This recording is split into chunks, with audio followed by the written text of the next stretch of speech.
So hello বন্ধুরা, আজকে আমাদের ব্যাঙ্গালোর সিরিজের ডে 9। তো তোমরা দেখতে পাচ্ছ আমরা রেডি হয়ে বেরিয়ে পড়েছি হসপিটালের জন্য। তো তোমরা দেখতে পাচ্ছ আমরা এখন বাস স্টপের দিকে যাওয়ার জন্য রওনা হয়ে পড়েছি।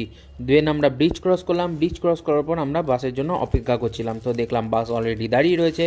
বাসে ওঠার পর আমরা চলে গেলাম সাইবাপ্পা হসপিটালে, যেখানে আজকে আমাদের চোখ পরীক্ষা করার ডেট ছিল, অ্যাপয়েন্টমেন্ট ছিল।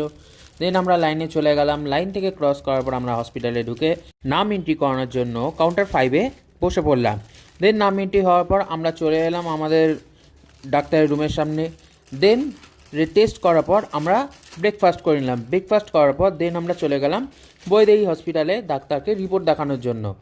দেন আমরা চলে এলাম বৈদেহী হসপিটাল। দেন আমরা হসপিটালে ঢোকার পর আমাদের নাম এন্ট্রি করার পর ডাক্তারের চেম্বারের সামনে চলে গেলাম। ডাক্তার দেখানোর পর আমরা সবার সেম বাস স্টপে বাসের জন্য অপেক্ষা করছিলাম, এবং বাসে ওঠার পর আমরা হোটেলের উদ্দেশ্যে রওনা হয়ে গেলাম। তো দেখা হচ্ছে পরের ভিডিওতে। See you, good bye.